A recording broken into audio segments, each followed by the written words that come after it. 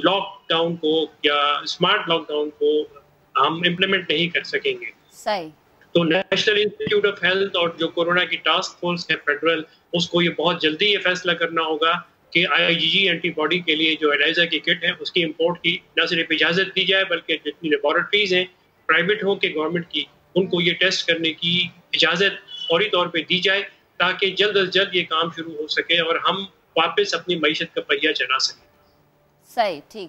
اچھا ڈاکٹر صاحب ایک اور چیز ہے، کہا جاتا ہے کہ جو ریپڈ ٹیسٹ ہوتے ہیں اس میں چیزیں کتنی صحیح طریقے سے سامنے آ رہی ہیں اس چیز کا بھی ایک مسئلہ ہوتا ہے، ذرا اس پہ بھی رہنمائی کیجیے گا. دوسرا یہ جیسے پلازما تھراپی کی آپ بات کریں تو جو شخص ٹھیک ہو گیا ہے اس کو کورونا دوبارہ نہیں ہوگا، اس بارے میں ورلڈ ہیلتھ یہ کہہ رہا ہے کہ ایسے ابھی تک کوئی ایسی تحقیق نہیں ہوئی کہ ہم یہ کہہ دیں کہ جس شخص کو کورونا ہو چکا ہے وہ دوبارہ اس چیز کا شکار نہیں ہوگا. تو کیا اس کا پلازما اتنی کیپیسٹی یا اتنی مدافعت رکھتا ہے کہ وہ دوسرے شخص میں جائے اور وہ دوسرے شخص میں جانے سے اس کو بھی ٹھیک کر دے؟ ذرا پلیز اس سے متعلق بھی رہنمائی کیجیے گا.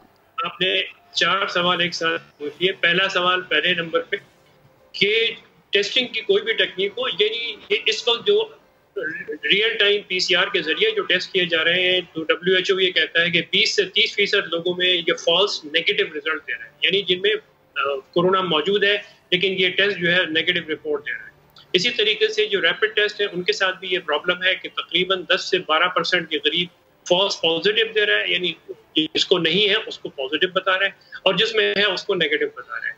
یہی چیز ایلائزا نام کی جو ٹیسٹ IgG کا آئے گا اس کے اندر بھی یہ پرابلم آ سکتی ہے.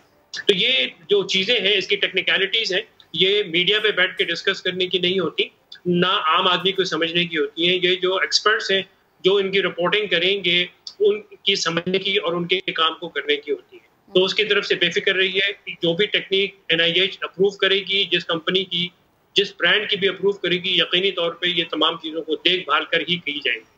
اب آ جائیے اس بات کے اوپر کہ جو پیسو امیونائزیشن پلازما کے ذریعے جو کی جاتی ہے وہ لائف لانگ امیونٹی نہیں دیتی، اور یہ ہم کو اس آدمی کو جس کو شدید قسم کا کورونا سے متاثر ہوا ہو اس کو اس کرائسس والی سچویشن سے نکالنے کے لیے وقتی طور پہ تقریباً 2 سے 3 ہفتے تک کی پروٹیکشن کو پرووائڈ کر دیتی ہے.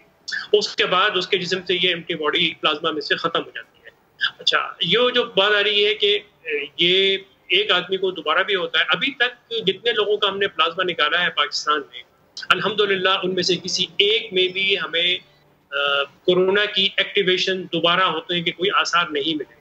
تو ہو سکتا ہے کہ آگے جا کے ہمیں فیس کرنا پڑے، لیکن جس طریقے سے چائنا اور کوریا میں انہوں نے 14% اور 19% کی رپورٹ دی تھی، اللہ کی مہربانی ہے کہ یہاں پاکستان میں ایسا نہیں دیکھا گیا. آگے چل کے ایسا ہو سکتا ہے یا نہیں ہو سکتا، یہ ایک دیکھنے والی چیز ہوگی جس کے متعلق کوئی بھی حتمی رائے اپنی نہیں دے پائے گا اس وقت. صحیح. ٹھیک. ڈاکٹر صاحب ایک اور چیز ہے اسمارٹ لاک ڈاؤن. ہم نے دیکھا کہ کچھ ممالک ایسے ہیں جہاں پر لاک ڈاؤن مرحلہ وار ہوا کہ لاک ڈاؤن 4 ہوا، جب دیکھا کہ یہ کام کر گیا پھر وہ 3 سٹیپ پہ آ گئے، پھر 2nd پہ. تو اسمارٹ لاک ڈاؤن کتنا ضروری ہے اور IgG کی اجازت سے متعلق آپ کا کیا موقف ہے؟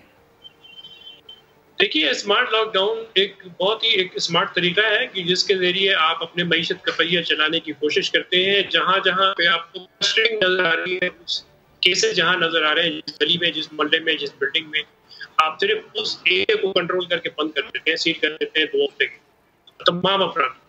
ٹھیک ہے جی. تو یہ اسمارٹ لاک ڈاؤن ہوتا ہے. اب ہم جو اس میں اضافی چیز جو میں تجویز کرتا رہا ہوں پچھلے 1 مہینے کے دوران، وہ یہ ہے کہ ہم اپنے ان لوگوں کو آئیڈینٹیفائی کرتے ہیں معاشرے میں جو جانے میں کورونا وائرس انفیکشن جن کو ہو چکا ہو، بیماری نہیں ہوئی ہو، ان میں IgG اینٹی باڈی ڈیولپ ہو جاتی ہے. 90% افراد میں IgG اینٹی باڈی ڈیولپ ہو جاتی ہے. ان کو آئیڈینٹیفائی کریں جلد از جلد، اور ان کی طرف سے کم یہ بے فکری ہوگی کہ وہ ان کو فوری طور پہ کورونا کا دوبارہ اٹیک فوری طور پہ ہونے کے امکانات اس آدمی کے مقابلے میں کم ہوں گے جس کو کبھی وہ کورونا وائرس نہیں ہوا. تو ایسے لوگوں کو آپ کام کرنے کی اجازت دیجیے، معیشت کا پہیہ چلانے کی اجازت دیجیے، اپنے کاروبار، اپنے آفیسز، اپنی دکانوں پہ، اپنے مالز میں، شاپنگ مالز میں. اور ہمارے جو ہیلتھ کیئر ورکرز ہیں، ہمارے میڈیا کے لوگ ہیں، ہمارے فوج کے اور ہمارے جو پولیس کے جوان ہیں جو بالکل فرنٹ لائن پہ کھڑے ہو کے اس جدوجہد کر رہے ہیں، ان کی سیفٹی کم سے کم انشور کر لیں ہم، اور سیفٹی انشور کر کے ان کی طرف سے تو بے فکری ہو جائے. تو یہ اسمارٹ لاک ڈاؤن کو کامیابی سے ہم قرار کرنے کے لیے یہ ایک بہت اہم اسٹیپ ثابت ہو سکتا ہے. صحیح. ٹھیک سر، آپ سے یہ جاننا چاہوں گی کہ جو کورونا سے ریکور ہو رہے ہیں وہ نارمل زندگی پر اسی طرح چلے جاتے ہیں؟ لائک جیسے آپ نے کہا کہ ابھی تک پاکستان میں ایسا کچھ نہیں ہوا کہ کورونا سے جو لوگ ریکور ہوئے ہیں اس میں دوبارہ اس چیز کی تشخیص ہو، تو وہ واپس اپنی نارمل روٹین پر چلے جاتے ہیں. جی بالکل ایسا ہی، بالکل نارمل زندگی گزارنے کے قابل ہوں. اب ان میں اللہ نہ کرے کہ اگر ان میں پھر فلو کی طرح کے دوبارہ سے کوئی علامات آتی ہیں تو یقینی طور پہ جب ڈاکٹر کو دکھائیں گے، اگر اس کا شبہ ہوا کہ یہ کورونا دوبارہ ہو سکتا ہے تو وہ ٹیسٹ کرا دے گا. میں یہ نہیں کہہ رہا ہوں کہ یہ نہیں ہو سکتا پاکستان میں. جو میں نے کہا وہ یہ کہا کہ اب تک جتنے افراد کو ہم نے ٹیسٹ کیا ہے پلازما دیتے وقت، ان میں سے کسی ایک میں بھی کورونا وائرس کی علامت یا کورونا وائرس دوبارہ ہمیں ٹیسٹ کرنے کے دوران نہیں ملا. یہ ایک بہت اچھی اور حوصلہ افزا خبر ہے پاکستان کے لیے. ٹھیک. اور حکومتی سطح پر ایسے لوگوں کو موٹیویٹ کرنے کے لیے یا ان کو ایگزامپل بنانے کے لیے آپ کو کیا لگتا ہے کون سے ایسے اسٹیپ لینے چاہیے؟ ایک تو یہ کہ جس وقت لوگ کوارنٹائن سے ڈسچارج ہو رہے ہوں، گھروں کی طرف جا رہے ہوں، تو ان کو اس بات پر یقینی بنایا جائے کہ ان کی کاؤنسلنگ ہو جائے، ان کو پلازما دینے کی طرف راغب کیا جائے، آمادہ کیا جائے تاکہ وہ 2 ہفتے بعد واپس آ کے اپنا پلازما دے سکیں. اور میڈیا کے ذریعے اور حکومتی ادارے تمام کے تمام جو ہے باقاعدہ اس بات کو میڈیا میں پھیلائیں، اس بات کو کہ لوگ جو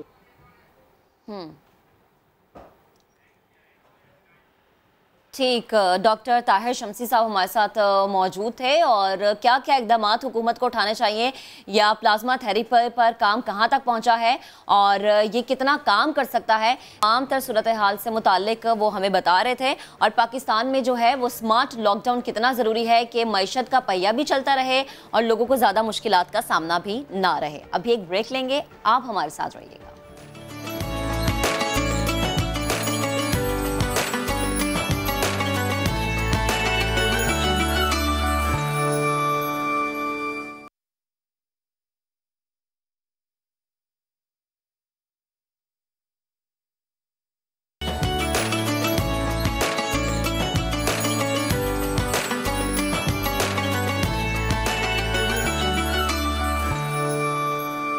ویلکم بیک ونس اگین. اب ذرا بھارتی ہتھ کنڈوں اور سازشوں کی بات کر لیتے ہیں. Line of control per bar bar cease fire معاہدے کی خلاف ورزی، اور ہم نے یہ دیکھا کہ پاکستان نے لائن آف کنٹرول کے بعد در اندازی کی کوششوں کا بھارتی دعویٰ جو ہے اس کو مسترد کر دیا ہے. بھارت کی مسلسل الزام تراشی مقبوضہ کشمیر میں ریاستی دہشت گردی سے توجہ ہٹانے کی کوشش ہے. ترجمان دفتر خارجہ یہ کہہ رہی ہیں کہ ہندوستان دنیا میں کرونا وائرس کا فائدہ اٹھا کر کشمیر میں ہندوتوا نظریے کو فروغ دے رہا ہے. تو آپ کو بتا رہے ہیں کہ ہندوتوا نظریہ وہ ہے جس نے مسلمانوں کے خلاف پورے بھارت میں ایک جلتی پر تیل کا کام کیا ہوا ہے. اور ہم نے یہ دیکھا کہ بھارتی مظالم پر OIC کا خط بھی سامنے آیا اور اقوام متحدہ کا یہ کہنا ہے کہ کرونا وائرس لاک ڈاؤن میں انسانی حقوق کی خلاف ورزی نہیں ہونی چاہیے. یعنی انسانوں پر نہ تو ڈنڈے برسائے جائیں گے، نہ انہیں مارا پیٹا جائے گا. اگر کسی ضروری شے کے لیے وہ باہر جا رہے ہیں تو انہیں باہر جانے دیا جائے گا. بھارت میں لاک ڈاؤن پر عمل کرانے کے لیے انسانی حقوق کو بالائے طاق رکھا گیا. بھارتی پولیس شہریوں کی خوب دھلائی کرتی رہی. پولیس کے اس رویے پر فلمی اداکار بھی خاموش نہیں رہے. اداکار راج پال یادو بھی بول پڑے. تو بھارت کے امن کا علم بردار بنا پھرتا ہے، وہاں پر اپنے شہریوں کے ساتھ کیا سلوک کیا جا رہا ہے وہ آپ نے دیکھا. انسانی حقوق کو بالائے طاق رکھا گیا. یہ نہیں دیکھا کہ کوئی ضروری طور پہ باہر نکلا یا نہیں، بس ڈنڈے برسائے گئے، مارا پیٹا گیا. خیر آگے بڑھتے ہیں. ٹائیگر فورس کی رجسٹریشن مکمل ہو گئی ہے. ٹائیگر فورس جو کہ وزیر اعظم کی جانب سے تشکیل دی گئی تھی، آج وزیر اعلیٰ پنجاب سردار عثمان بزدار باقاعدہ طور پر افتتاح بھی کر چکے ہیں. اب راشن تقسیم کب سے شروع ہوگی اور ٹائیگر فورس دیگر کیا ذمہ داریاں ادا کرے گی، اسی پر بات کرنے کے لیے ہمارے ساتھ موجود ہے PTI رہنما عثمان ڈار صاحب نے ہمیں جوائن کیا ہے. عثمان صاحب بے حد شکریہ آپ کے وقت کا. سب سے پہلے تو یہ کہیے گا کہ کیا راشن کی تقسیم کے لیے جو ڈیٹا تھا اس کو مکمل کر لیا گیا جس کا کام سونپا گیا تھا ٹائیگر فورس کو؟ دیکھیے پاکستان بھر سے تقریباً 10 لاکھ کے قریب کرونا ریلیف ٹائیگر فورس کے ہمارے پاکستان کے بہادر نوجوانوں نے رجسٹریشن کروائی اور اسی سلسلے میں گزشتہ 3-4 روز سے ڈسٹرکٹ سیال کوٹ میں ڈپٹی کمشنر ڈاکٹر ناصر محمود صاحب اور ان کے جو